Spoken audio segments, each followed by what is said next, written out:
So yeah, we are now up and rolling. So I just want to reflect a little bit on my kid days. We all had our favorite games that we played as kids, maybe out in the yard when kids used to do that. Uh, that sort of thing. So I asked the co-host Mel to reflect a little bit about one or two of her favorite games she played when she was a kid. Course. One of my favorite things is my father's a carpenter. So he had made me a tree house, and I spent many of afternoons, many of mornings in the tree house playing Oh, all kinds of games of pretend and made my little brother go up there with me. And so he liked playing in the tree house a lot. The games were endless in the there you tree go. house. Cool. Oh yeah. But another one of my favorite games was Kick the Can. It was an older game that some of my other friends didn't know about, but I felt very honored that I was the one to teach them how to play. So I felt like the team captain teaching my friends how to play Kick the Can. And so I think I saw a thumbs up here in the audience that maybe some others know the game I'm talking about, but that was always one of my favorites too. Oh my, Simple but fun, and I like it. That's how I roll. Simple but that's right. fun. And that's right. It's all about fun. Oh, I and a friend played kick the can a lot, and actually we used to kick soda cans around too. But I remember one time I kicked the can and hit him in the back of the head, and made his head bleed. Uh, but yeah, my favorite game was peekaboo. Yeah, everybody plays peekaboo, but one time when I was playing the game, I actually had an accident and injured myself. Had to go to the hospital. They put me into the ICU. Oh my gosh. Uh, so that's how I got on that one That anyway. was good. That was good. But I know you like to read books uh of all sorts, but two books were talking the other day, and one book said to the other book said, "You look a little thinner," and the other book said, "I lost my appendix." That's a good one. I like that one also. I might actually use that one. Yeah, well, that was I know some book nerds that might enjoy that. that's the highlight of the ones I had tonight. So we're going downhill from here. Uh, but there was a guy who just bought a new Corvette, brand new Corvette, 2024 Corvette. Pulled it off the lot, went down the street.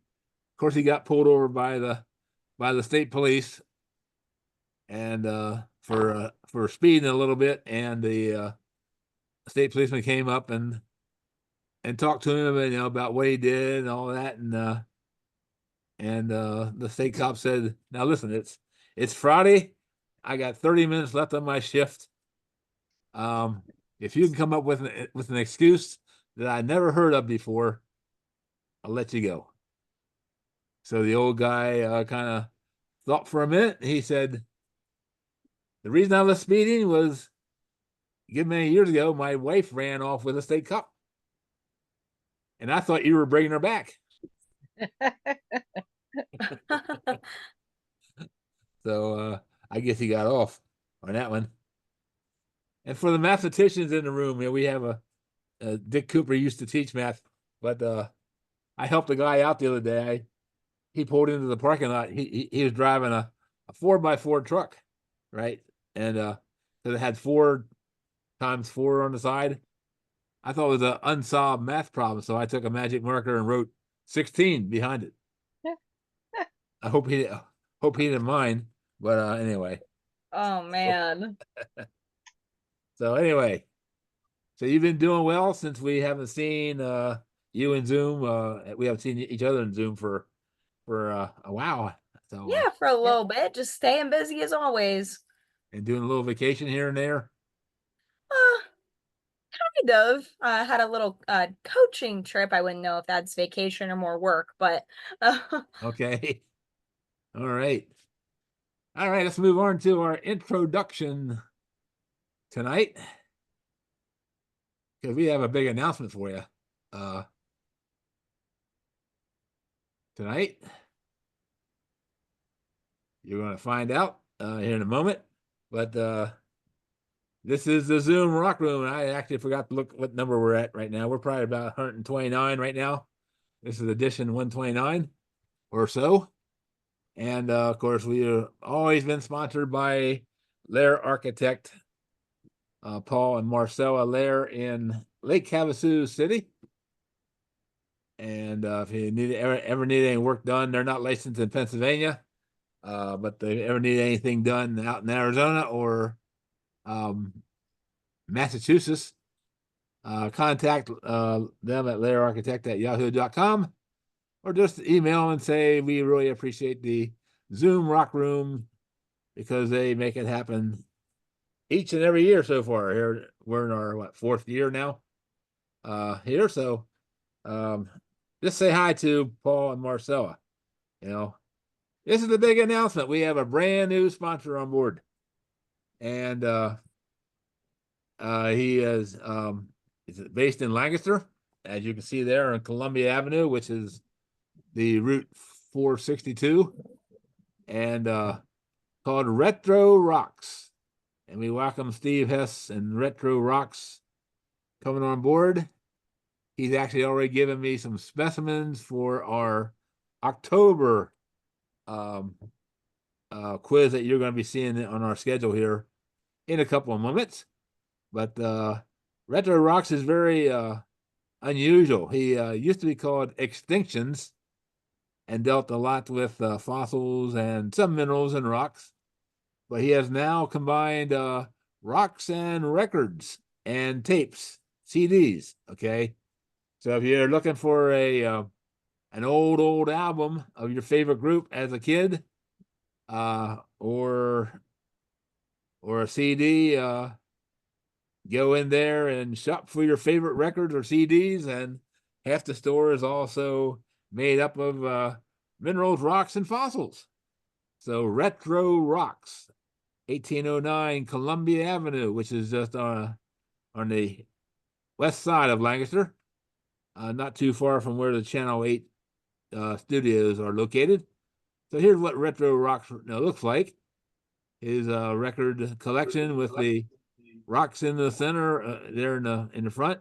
He does have some local fossils, minerals also.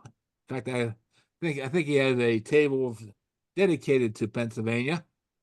There's actually what I'm talking about. So if you're in the Lancaster area, or you're going to be in Lancaster area, stop in and see Steve Hess, and thank him for just coming on board as a brand new sponsor of the Zoom Rock Room.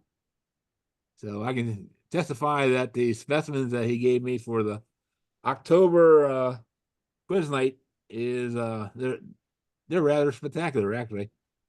So we'll be giving him a plug every time. We hope our audience goes out and sees him occasionally.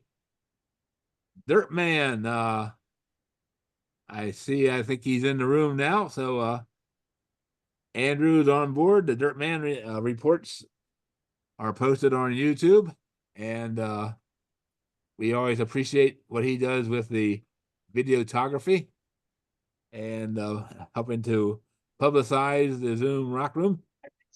He has a number of, in fact, he just has a new one that he did over the weekend along the Susquehanna River.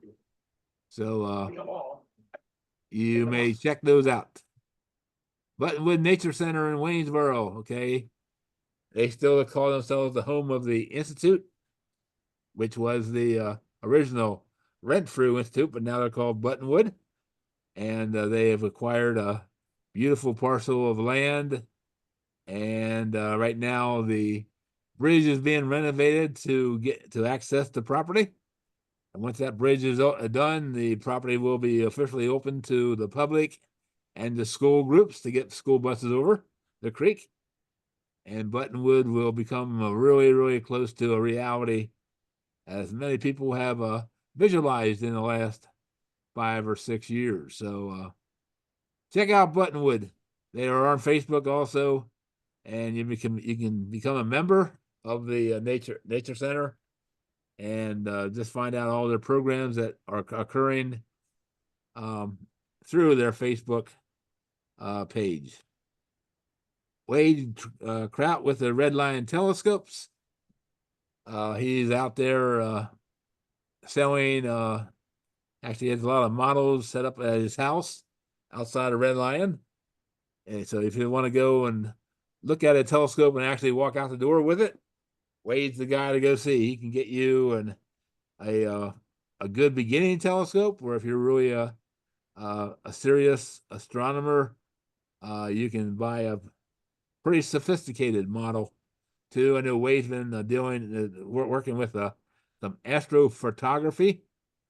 He has been posting his pictures on Facebook, and astro astrophotography has come a long way in the last couple of years. It's really getting to be rather easy to do. If you saw me jump just a minute ago, we just apparently had a pretty close lightning strike to the house. So anyway, go see or contact Wade Kraut, Red Lion Telescopes. Melanie, you want to read this?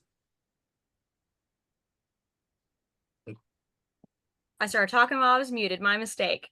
But I said, of course, our Zoom Rock Room schedule is as followed. As always, if you have a pen and paper nearby, if you have your phone handy, you can take a picture of the screen.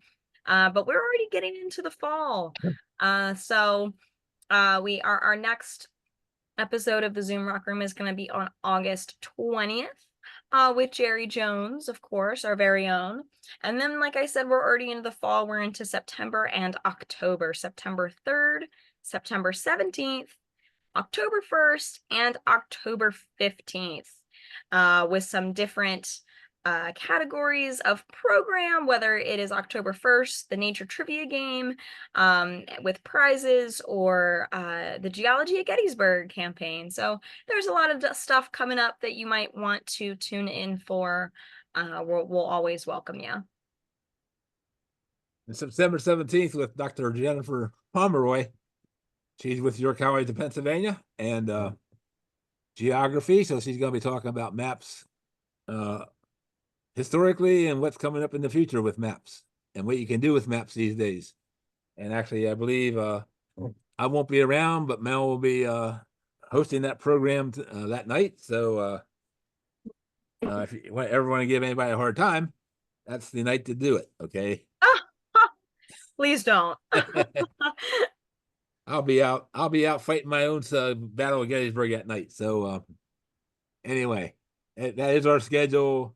I am going to actually change October 15th. I had a volunteer come forward just a moment ago that tells me that he wants to do a program with Paul Fagley. Is going to do a program about Juliana Valley that night. So I'll kick back the Gettysburg campaign. And speaking of Paul Fagley, actually, let me do one more slide here, Paul. This just got my attention today. I believe Andrew put this on Facebook. Is that Robert Beard has come out with his second edition of the Rock Hounding Pennsylvania and New Jersey editions. And it's actually full of many sites where you can go mineral and fossil collecting in the two states. And this is the second edition of, and Andrew has been recognized in it, and myself and several others have been gave Robert some site information. So you can go to Amazon or a few other sources and purchase this brand new published book by Robert Beard. So just make you aware of that. Also, while I'm thinking about it, some of you got an email from me last night concerning the Pennsylvania State Museum lunchtime learning sessions on a Friday. You may sign up for those free.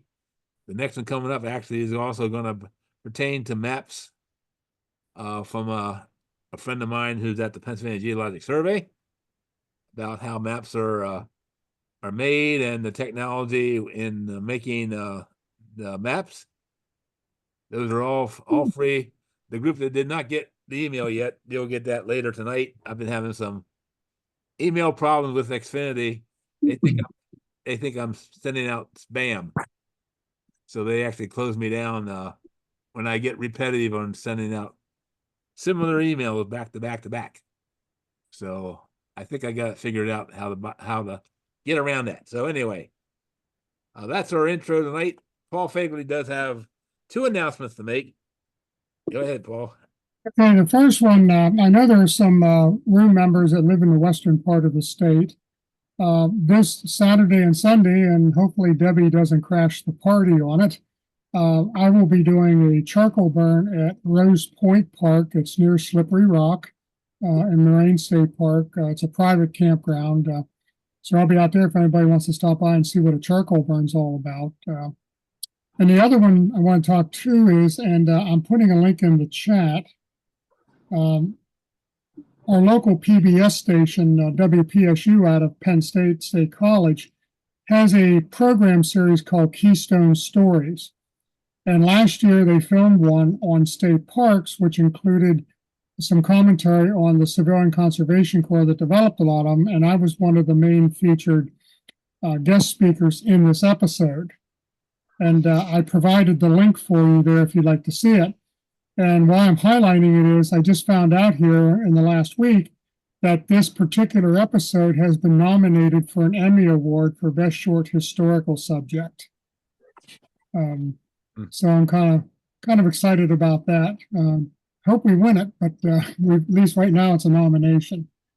And but I put the link there if you'd like to see it. It's about a 23-minute program, but it talks a bit about the history of Pennsylvania state parks and the CCC work in them. Back to you, Jerry. All right. Great news. Congratulations for being a part of that. We like to always hear good news of what our friends out there are doing. And I think you put that, you put that in the chat, the link to the state parks. Yeah, and by the chance, if the link doesn't work, I put you go to the website and then the drop-down list, I have them all there to get to it. Oh, okay. If by chance the link doesn't work. All right. So great news on that too. We always like to hear about news of our members who are in the room. Doesn't matter how to do it with geology or not. If you're going to get married, let us know.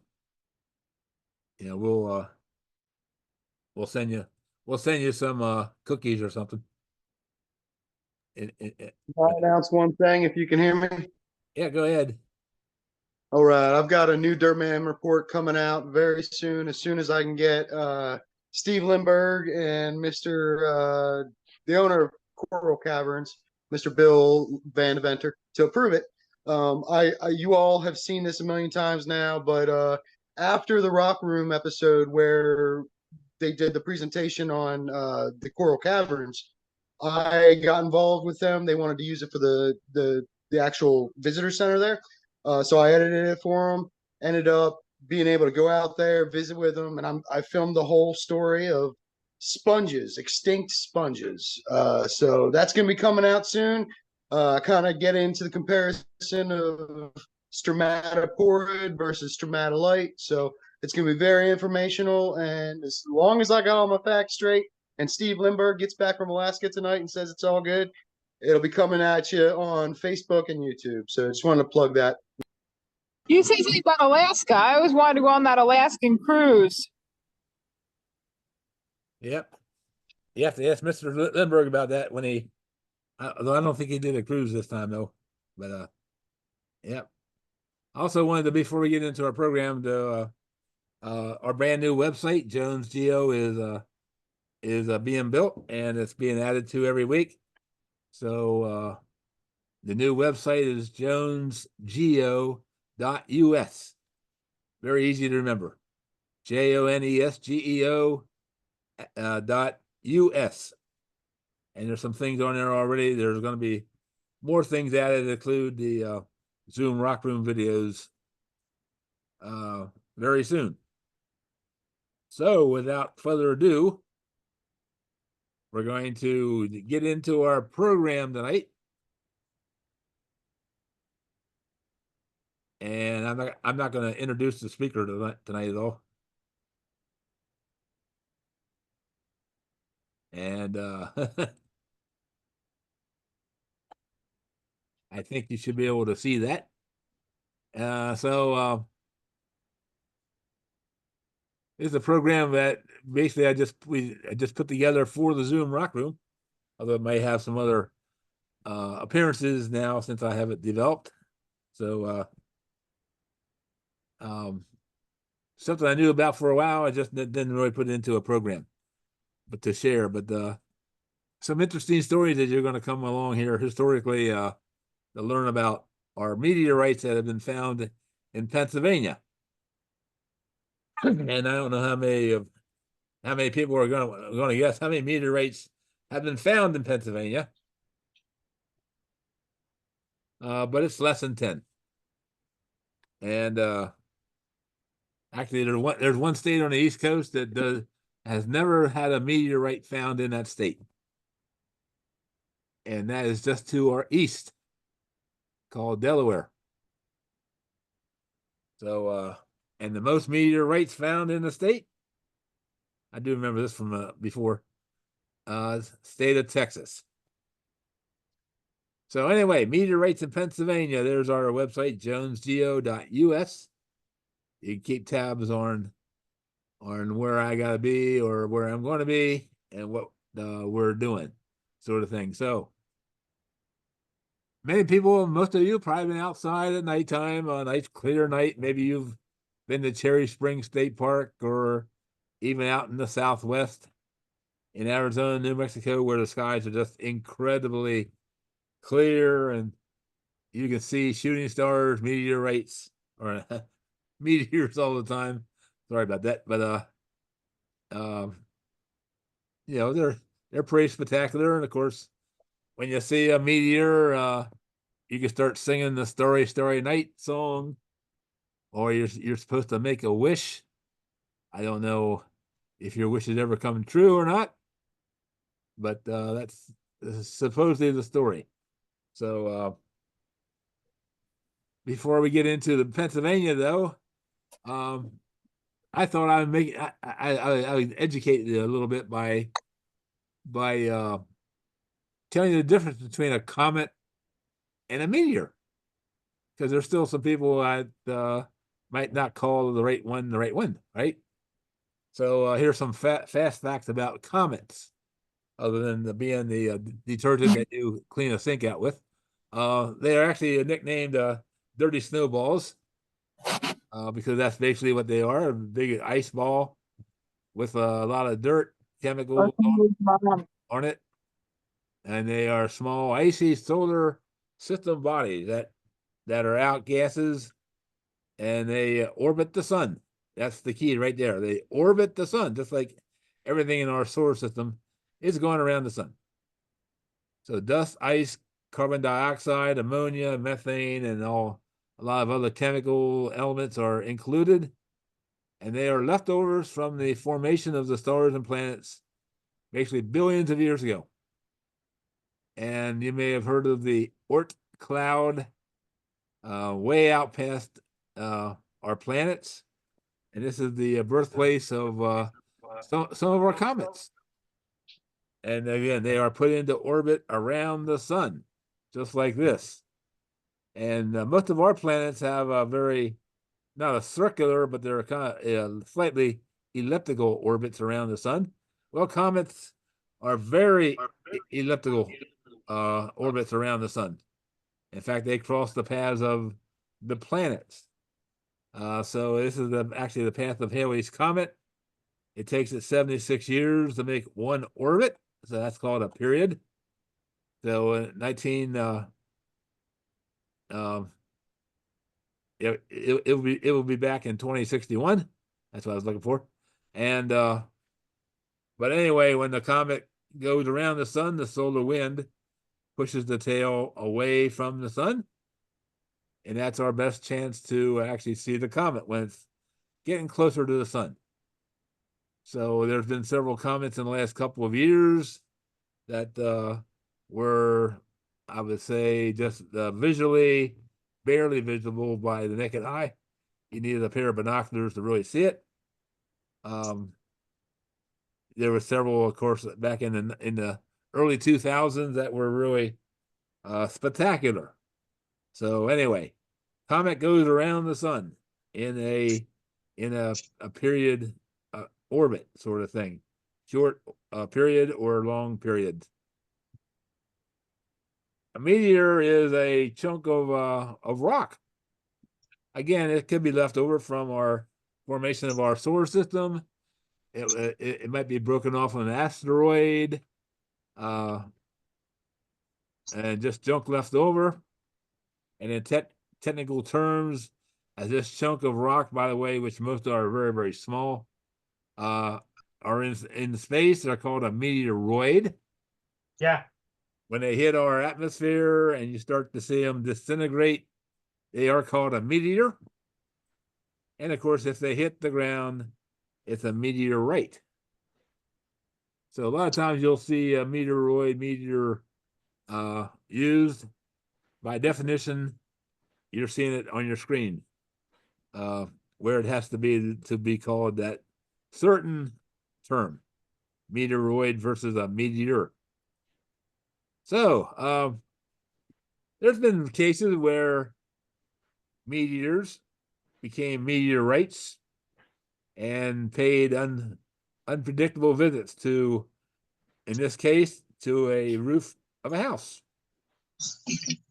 where it punched a hole in the roof of a house in central New Jersey and went smashing into the hardwood floor, bouncing around the bedroom. I can just visualize that. I mean, hey, look what I got you for your birthday. And the family who owns the home discovered the black potato-sized rock in a corner, still warm. So the object measured about 4 by 6 inches, weighed about 4 pounds. Now, if you think that's a bad day, have your car get hit by a meteor. Right. Okay. As in 1992, up at the Perk Scale, New York, where actually this event was witnessed by thousands as this meteor went streaking across the sky, seen from Pittsburgh, Philadelphia, Washington. And it did, of course, come down in upstate New York and smash the back end of this Chevy Malibu. So again, have fun explaining that to your insurance company. Okay. But there's been a number of instances where this has happened that if you look on the internet sort of thing. So there are different types of meteorites.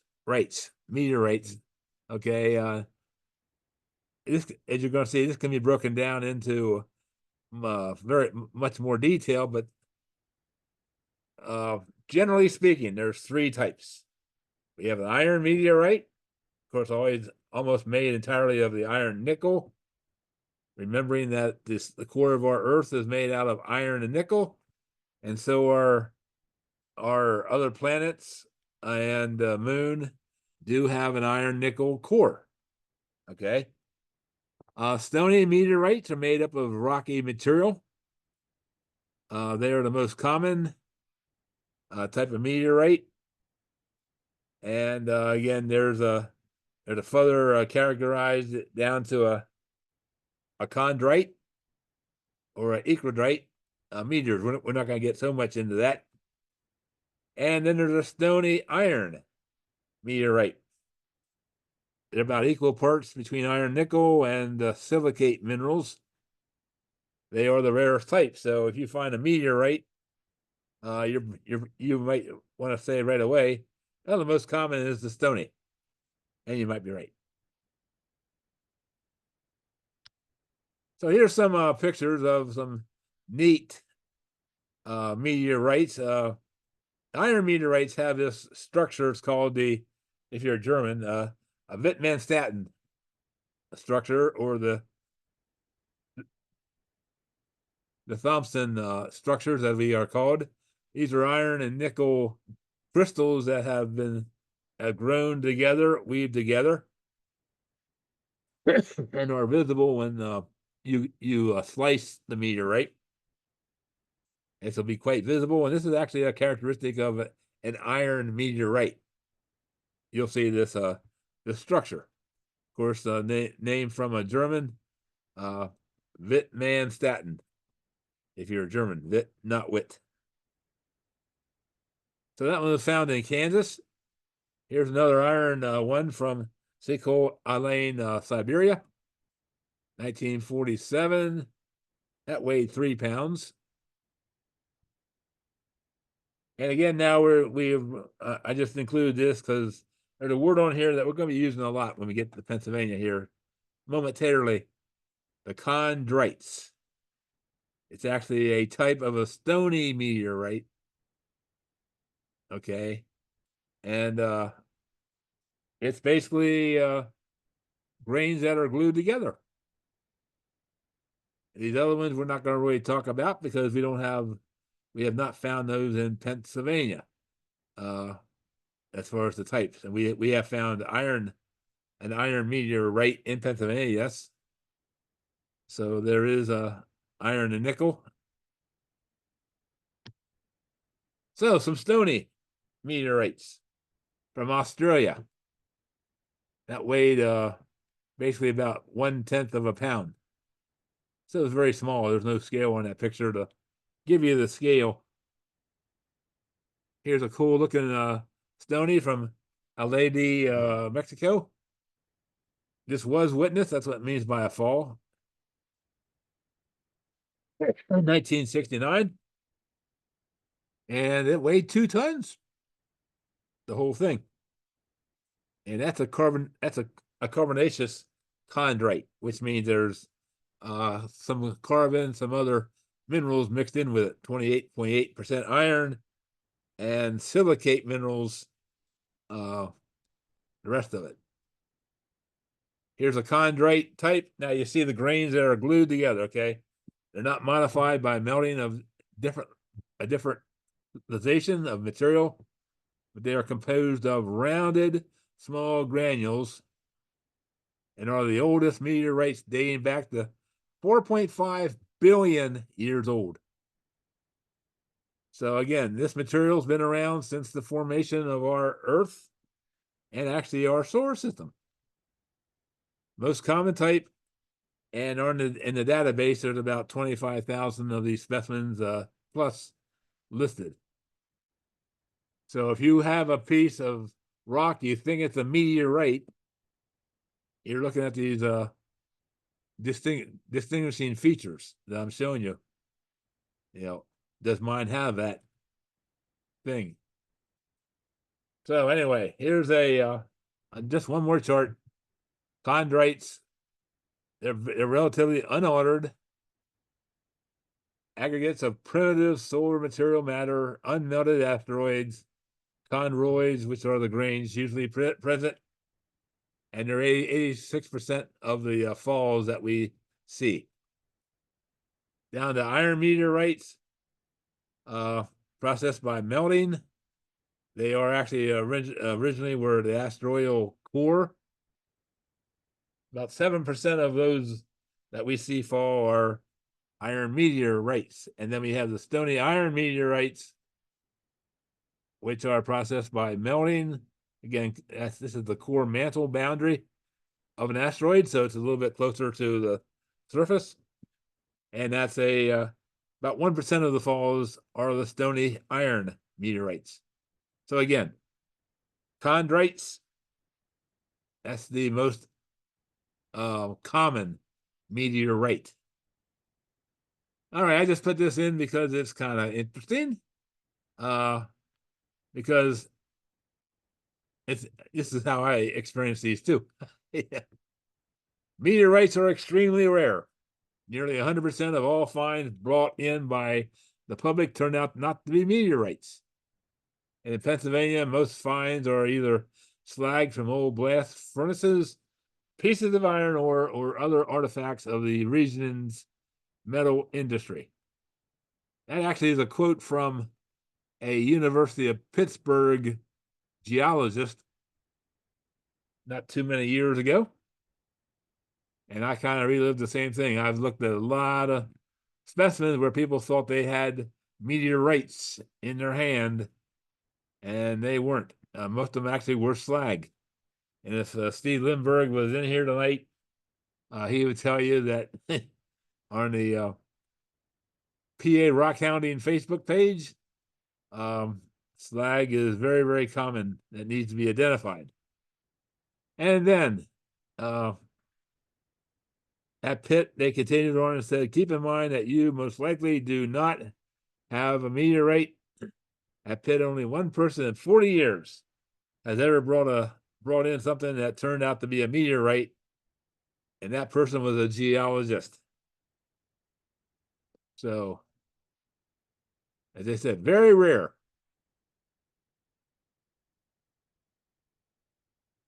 All right, finally, if you see a meteor and you see the color, there's something interesting to note. You know, if it's red, in other words, the chemical makeup is nitrogen and oxygen. Yellow is iron, calcium is like a purple, sodium is an orange, and magnesium is a greenish blue, which is like some of the brighter meteors that you'll see. Will be that color. Some of the meteor showers, I'll talk about the one coming up here at the end of my program tonight. The Perseids do carry a lot of magnesium meteors with them, so you'll see a lot of the greenish blue streaks coming through. And meteorite impacts in the last century. Okay, that goes back to 2018 to 1918 is this map, courtesy of the Meteorological Society. If you're into meteors, that's a good organization to belong to.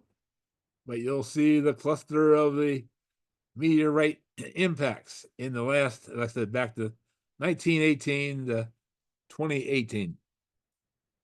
So not much showing up over here in our neck of the woods.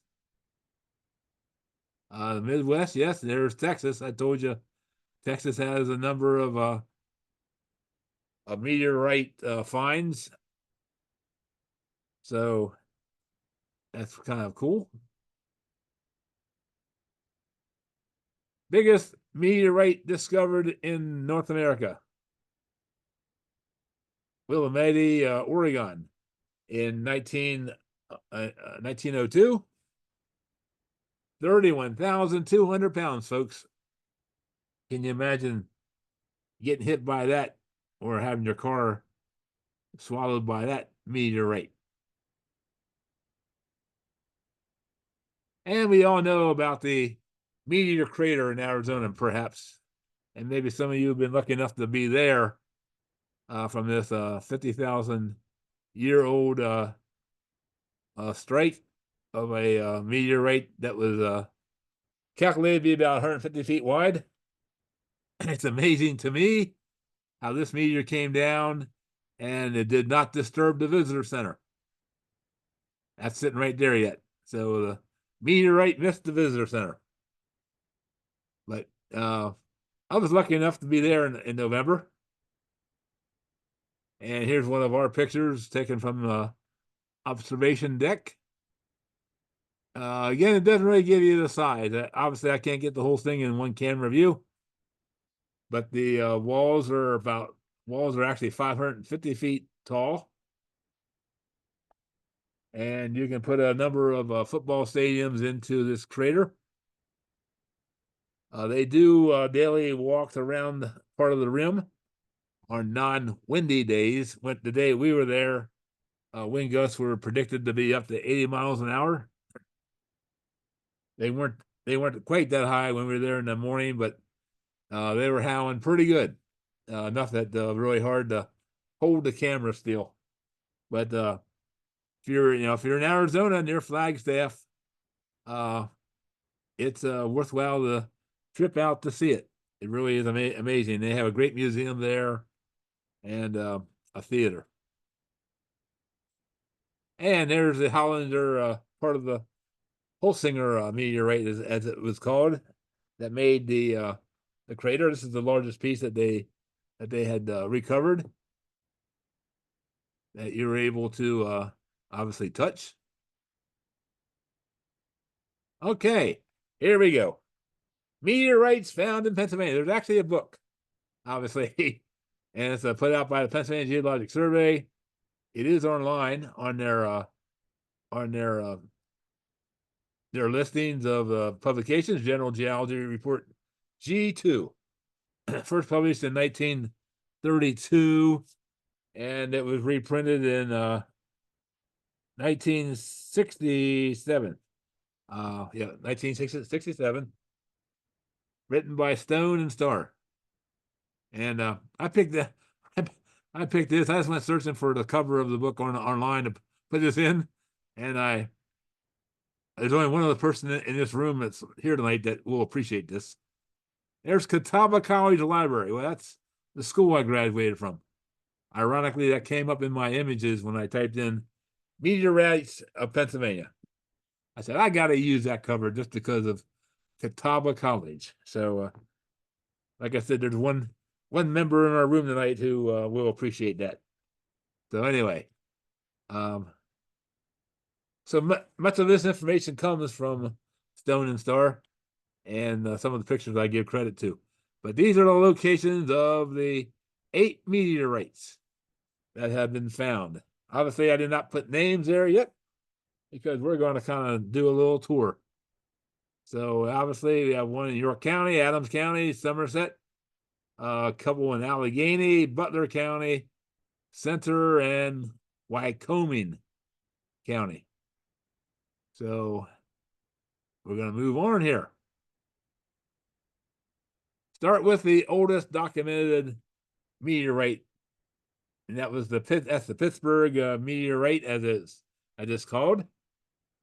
It was brought to the attention of a Professor Stillman in Pittsburgh in 1850.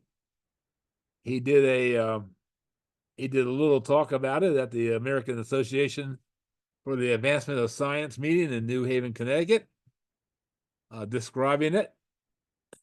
That somebody brought this to his attention, and he did some early work on it. 1.3 pounds. There's a chondrite type meteor. So when I say chondrite, you should have the image in your brain of glued together fragments. Okay, so several different pictures of the Pittsburgh meteorite. I know. I believe both of these are actually at the Carnegie Institute in Pittsburgh. 1850 though was the first documented. This was not seen falling. It was a find, and somebody did describe it as a meteorite. Move on to the next one, called the Bradford Woods meteorite, also in the Pittsburgh area. And the coordinates that are given for it land you on the island near Pittsburgh, and the name was actually is usually for the location. It could be this could be called Bradford Woods area of Pittsburgh, sort of thing. This one actually was found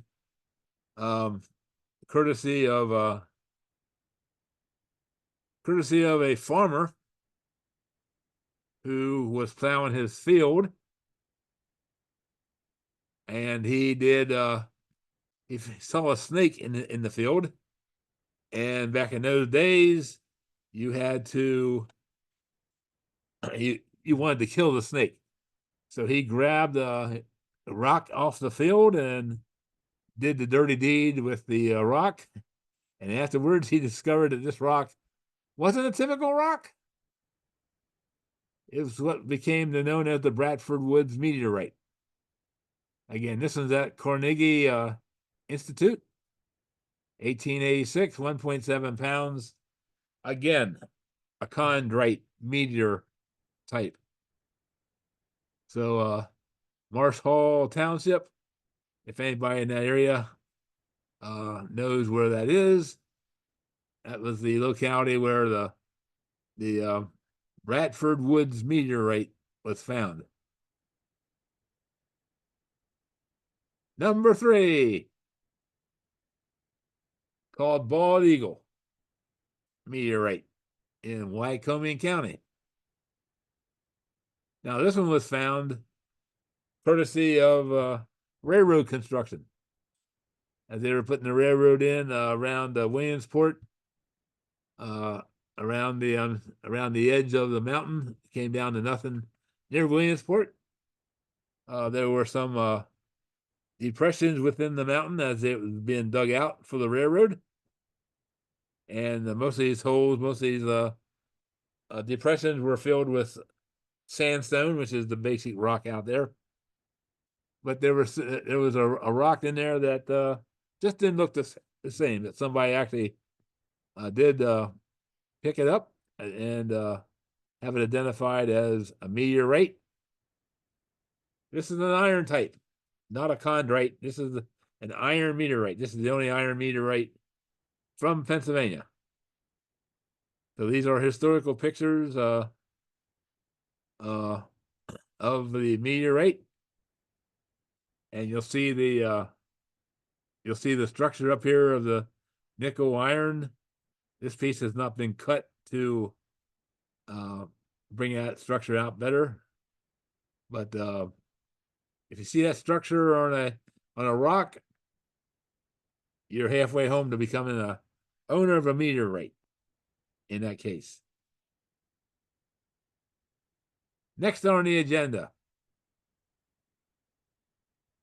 we're going to come down to York County and actually Mel Tracy's kind of backyard area.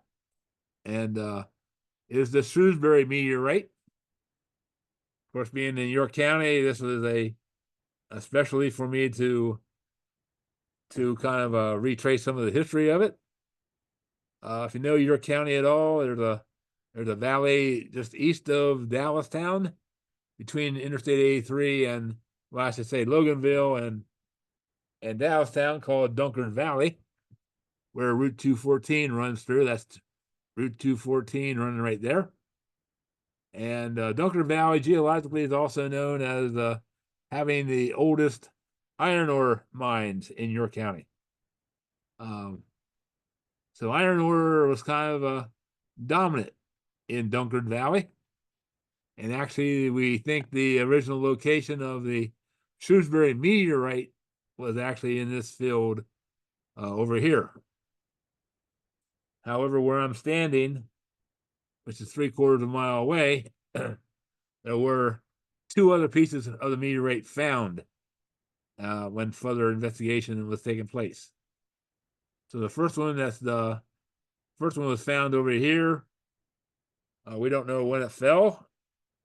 We just know that, in 1907 is when it was found. And again, a local media person kept bothering me, like, why is it called the Shrewsbury meteorite? It's not near Shrewsbury. Well, that's just the largest town that showed up on the map when it was being identified. So these are pieces. I believe these are at. I believe these 2 are at the Carnegie Institute. Weighed 26 pounds. The total of the 3 pieces. And again, this is an iron type meteorite. Here's one that I took down at the Smithsonian. They have it in their back room. So I was able to actually have to put gloves on. There's a picture of me holding it, but I can't find that at this point where that picture is. But I got to see and hold the Shrewsbury meteorite, which weighed 1/2 pound. And you see the structure of the iron and nickel. Here's another picture from one at Carnegie. So this meteorite's been well distributed around the country in some of the major museums.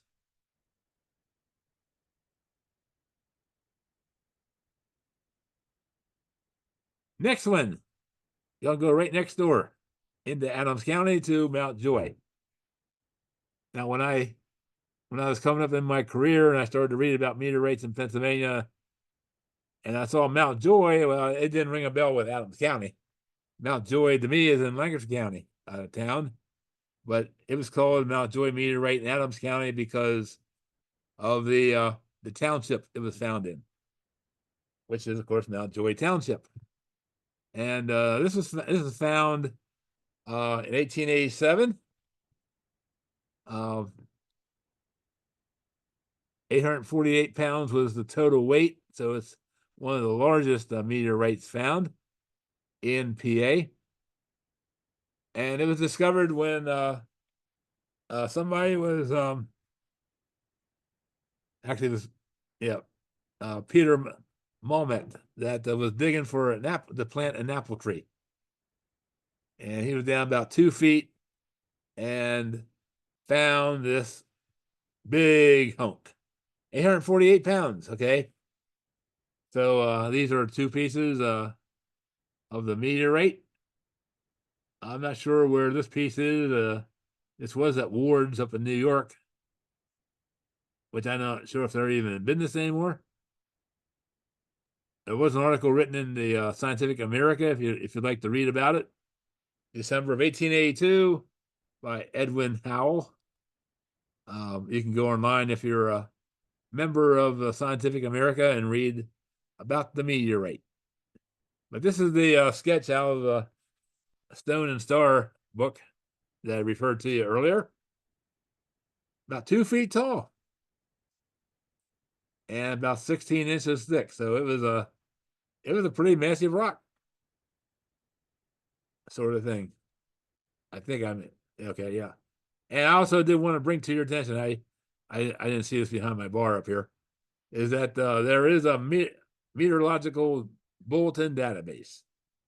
If you're into meteorites and you want to read about any meteorite discovered on Earth, this is a great database to have. Just type in the name that you think it is, or at least location, and it will give you the information that you're looking for. When it was found, where, what type, the weight, the chemistry. If there's any pictures of the meteorite, it will be they'll be listed there. You can download them. Meteorological Bulletin Database. That's the name of the website you want to go looking for. So here's a picture of the Mount Joy from the Smithsonian. I also got to see when I was there for one of my visits.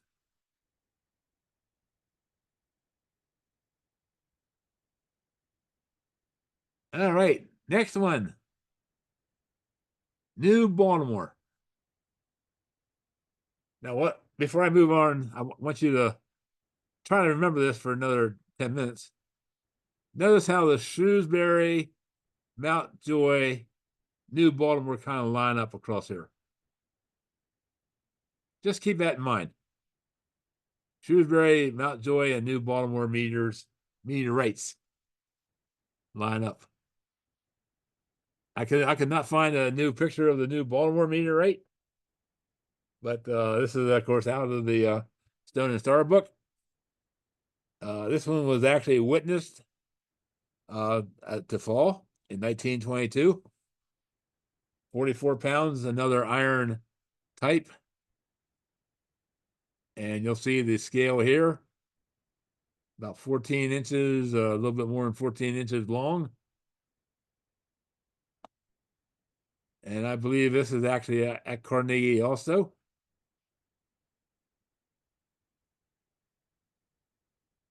All right, and we're going to move north here to Chinkula in Butler County. Okay, this is a very interesting one. It was discovered by a farmer, but it was actually viewed by many, many people in 1938. It was a 450-ton meteor that flew over in a southwest northeast direction over Ohio and Pennsylvania. It exploded, which is a bolide, exploded 12 miles above the surface, traveling 45,000 miles an hour at a 30-degree angle. And with that in mind, of course, the experts, even in 1938, they were able to project where pieces should have landed. And they actually went to that area. They could not find anything, but a local farmer in that area discovered 2 pieces on his farm. The largest was a fist-sized chondrite type. Now, in Pennsylvania, meteorites, as far as I know, any research that's been done, nobody's been injured or killed by a meteorite strike. However, there is an interesting story, and I've asked co-host Mel to read this story about not a person at Chalcola, but another animal. Go ahead, Mel. Of course, let me get it pulled up very quickly. I have it here. Can you hear me okay, Jeri? Yes. Alrighty, it reads, a farmer was sitting on his porch when there came a sound like an approaching airplane and a great gust of wind. The chickens in a nearby paddock were wildly excited and objected to something in their midst. But a search failed to disclose what it was all about. Next day, hearing of the meteorite, the farmer searched again and discovered 2 pieces of it, the larger about half the size of a man's clenched fist, the smaller half that size. They were stony meteorites. The outer skin melted, re-solidified, and slightly cracked, and they were buried 2 or 3 inches in the grass roots. The impression fitted the stones well, and the stone appeared to have fallen vertically. The farmer reported no flash of light or roar of thunder, but only a noise like an airplane and a great gust of wind. In the neighboring field, a cow was discovered to have its hide torn downwards as if struck by a glancing blow by a falling stone, and it was necessary to have a veterinarian tend to it. Oh, And my that word. was the passage. Isn't that something? We have to put an injured cow on the list for well, that cow had a lot to tell his friends about anyway. All right, thank you, Mel, for Do you doing. think that considers him ground beef there, Jeri? Yeah, that's close to ground beef. Unless he was on the hillside, then he was lean beef. We didn't even rehearse those jokes. They just Oh, come that's naturally right. now. That's the way they work the best sometimes. Maybe he was about ready to get decaffeinated too. In other words, have a baby. Yeah. Decaffeinated. Anyway, we're time to move on. Okay. So that was over here in Butler County. Okay, so that must have been a real cool sight though to see that and you know have it actually pieces come down. We're gonna talk about that in a minute about one in Pennsylvania. And then finally the Black Moshannon meteorite. And maybe some of you people have been to the Black Moshannon State Park. Okay, that's what it's named for. So that's kind of where it happened. 1941, it was a witnessed fall again, where they witnessed a fireball, and come to realize, you might be coming to realize that these meteors that we see are, most of them are very, very small, like a size of a grain of sand. That's all they are. Most of them are really, really small. These chunks are kind of rare.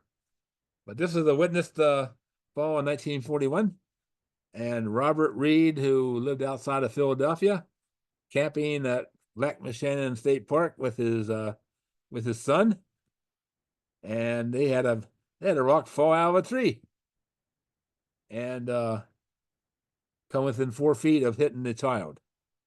1.5 pounds, 1.6 pounds actually. A chondrite again.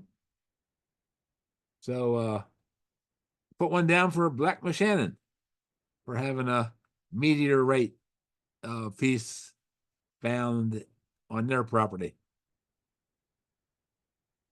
All right, chemical compositions of the meteorites in Pennsylvania. Pretty much, there's nothing really atypical here, although Stone and Star have a theory that our Shrewsbury, Mountjoy, New Baltimore meteors were the same one. You remember the map I showed you where they were all lined up basically east to west with Shrewsbury, Mountjoy, and New Baltimore, and their chemical compositions are not exact, but they're fairly close. The iron is down on the Shrewsbury. So that was their theory that maybe Shrewsbury, Mountjoy, and New Baltimore were from the same meteorite. That's never been proven.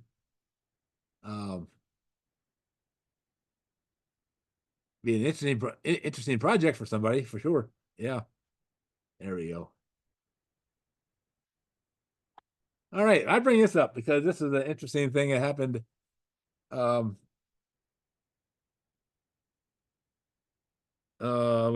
think this was last year, I believe. Thanks to our friend Ken, who's a member in the room here. Yep, September 3rd, 2023. We had what was called the Mid-Atlantic Fireball. Maybe some of you actually witnessed this. I did not. But it had a path from Forest Hill, Forest Hill, Maryland to Natstown, Pennsylvania. That's in York County. Hanover's right here, York's right there. And the trajectory was plotted as here. It did disintegrate 22 miles above Natstown, which is here. After about traveling approximately 55 miles in our atmosphere. So if there were any pieces that came off and landed, those pieces may have landed up around the Carlisle area. So anyway, here's Ken's description. The space rock achieved a brightness equal to that of a quarter moon in Glenville. A sonic boom approximately 2 minutes after we saw it go over. So anyway, these days with the technology, these professionals can track and plot these and calculate the angle, and of course, if there's any pieces that exploded off, they can calculate where they landed also. All right, so finally, coming up this weekend, folks. Okay, and Saturday's weather has turned to be completely sunny for here. So maybe you might have a chance, but the famous Perseid meteor shower does peak this weekend. And as it says here, they have a very persistent train. So most of them are bluish green in color. So they have these long-lived afterglows that the streak will actually stay there for maybe a second or two. Fireballs are pretty common. And the meteor shower this one's being formed or caused by that we go through the debris from Comet 109P, which is the Swift-Tuttle comet. And that debris is in our orbits, So every year we go through that cloud of debris, we have a meteor shower. So this is one of the 6 or 7 meteor showers in the year, but the Perseids one of the best ones of the year. And mostly they're microscopic in size. Okay, the Leonids, which is another meteor shower later in the year, they fall at 133,000 miles per hour. So on August the 11th, you want to go outside, and they always say it's better to be outside midnight after, because basically the radiant, which is where the meteors originate from. At this point, for example, you'll see the meteors coming from this point going in all directions. So the higher that this radiant gets, it's getting away from the horizon crud, and you should be able to see more meteors as it gets higher.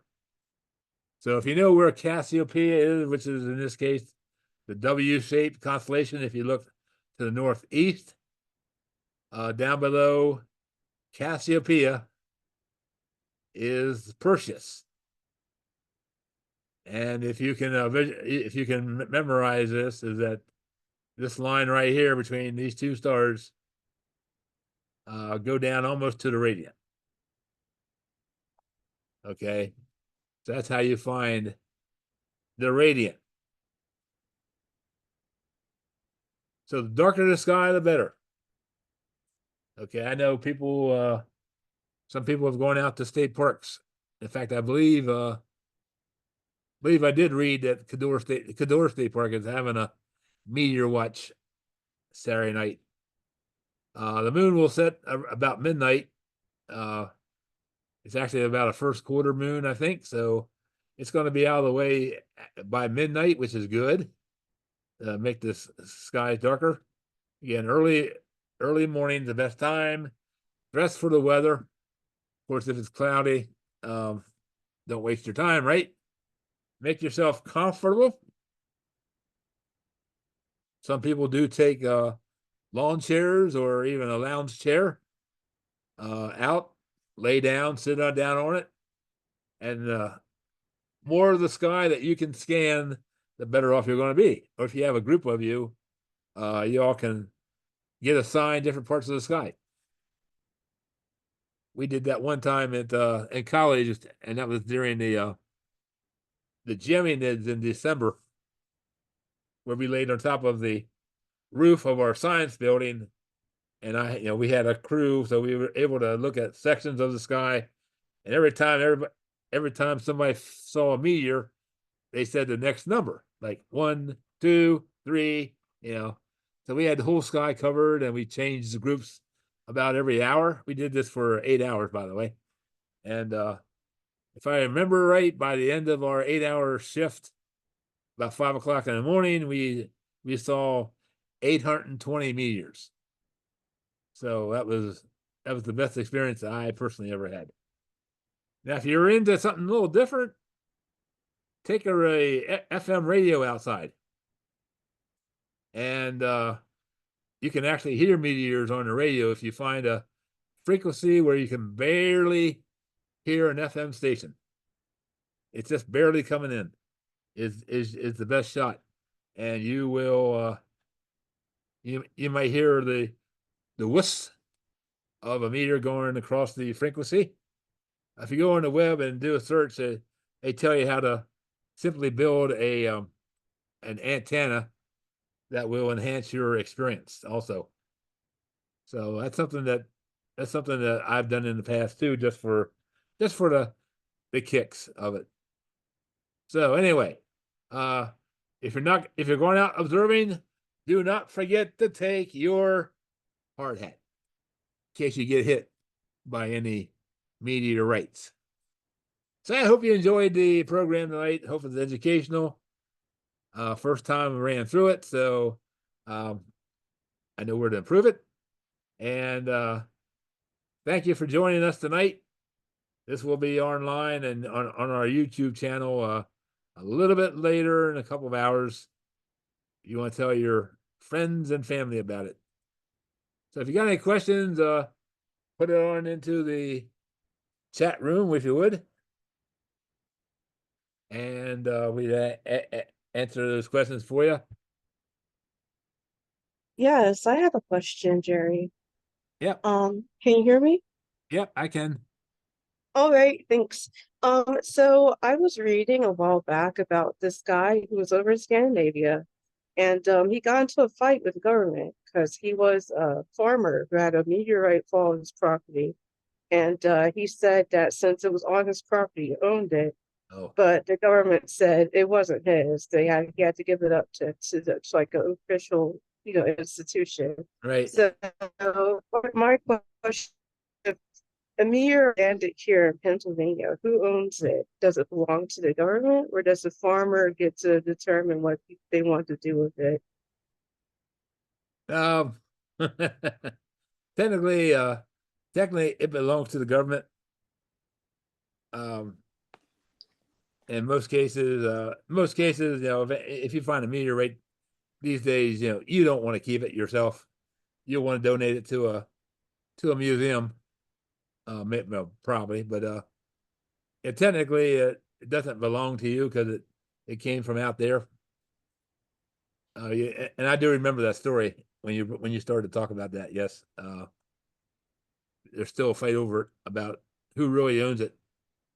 So, All right, thank you. That's what I thought. I mean, I think it belongs in a museum so other people can enjoy it yeah, too. So and plus, yeah. the scientific knowledge of it that they can get from it. Has anybody ever gotten hit with a meteor Not that I or know. to a roof or something? Well, no, I don't think anybody ever got hurt by a meteorite fall. There's a lot of cases where people, where, like I showed you, a meteorite went through a roof of a house or through the car. I remember many years ago, I heard the story that there was a guy who just bought his wife a brand new car and brought it home and sat out in front of the house and went in to surprise her. Hey, honey, look out the window. And a meteor had gone through the roof and the floorboard while I was sitting out there. So that's just not a good time there. Uh, sort of thing.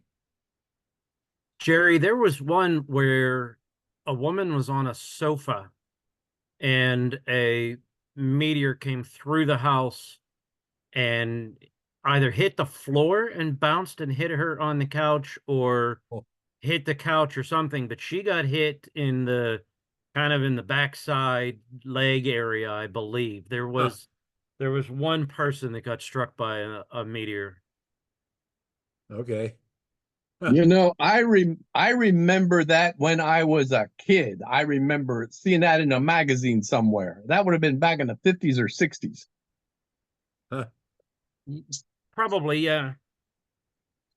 So at school, I have two Nantan meteorites that I show the kids, and I pulled this guy out. It's pretty small, Okay. but you can see the Wittgenstein marks on it. Right. That was from eBay, back when eBay was easier to use. It was from somewhere in Sweden in 1906. The name is written down and it's Oh, kind of, yeah. yeah, one of those names. Yeah. Yeah. Oh, I cool. got it. I got it. I think I want to try and eventually get it turned into a ring. Oh, okay. Yeah. Jerry, Yes. really great program. Wanted to tell you I was able to have my wedding ring be made from a meteorite. Oh, wow. So I tell everybody my wife is out of this world. Cool. And the other thing is there's a professor from Harvard, and because he's from Harvard, he's got a lot of money to work with. And he has found interstellar.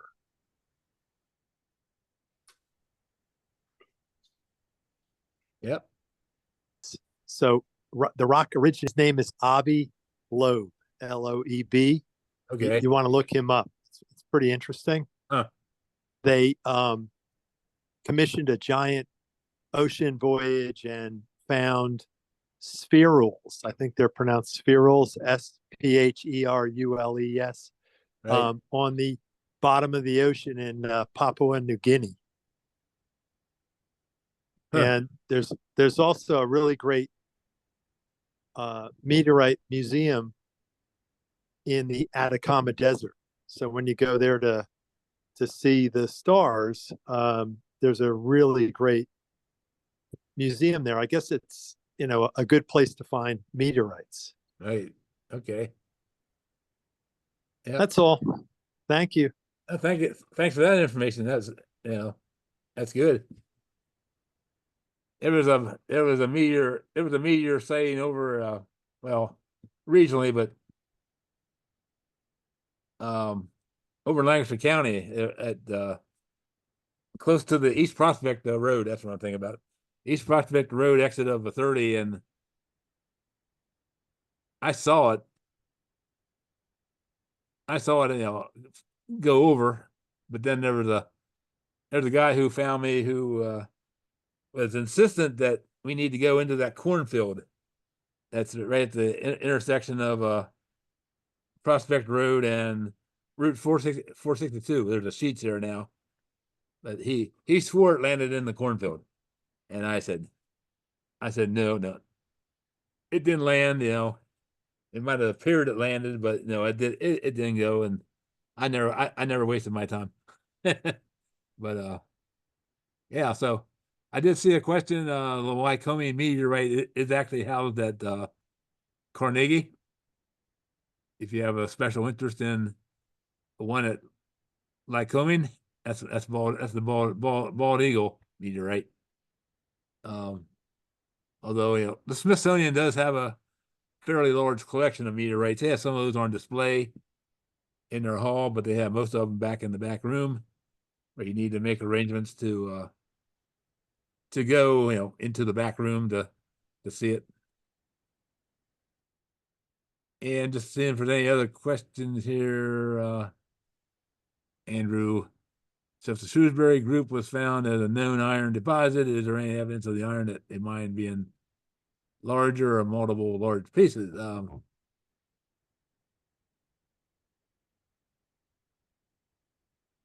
No, that's Dunkard Valley is a typical goethite iron ore that was being mined all around your county. Andrew, if that answers your question or not.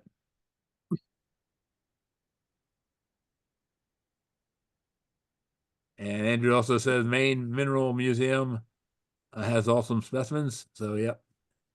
If you're up that way. I believe the main mineral museum actually has a large meteorite in their backyard, like actually in their rock garden. Like it's massive. Oh, okay. So, okay, well, there you go. 8 meteorites found in Pennsylvania to this point. So, I still believe there could be some pieces of some of these meteorites out there if you go searching, but you have to be awful lucky.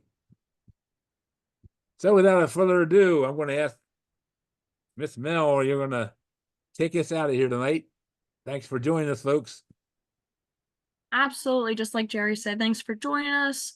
I know where I'm at currently, it is pouring down rain, and I am watching the lightning from my window and listening to the thunder also during this program in the background. So I hope everyone stays safe, they stay dry. Hopefully you keep your electric on all evening. And we will I saw that, Deborah. I agree. I hope it stays on. And we will see you all next time. Enjoy the rest of your summer. Goodbye. Thanks.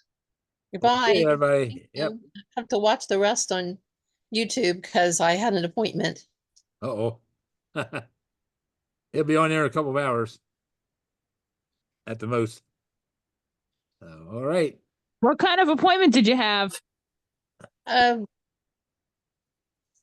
With somebody I wanted to hire to do some gardening help. But I had Oh. this. Okay, bye Well, good everybody. luck with that. Seems like the rain is taking care of a lot of stuff.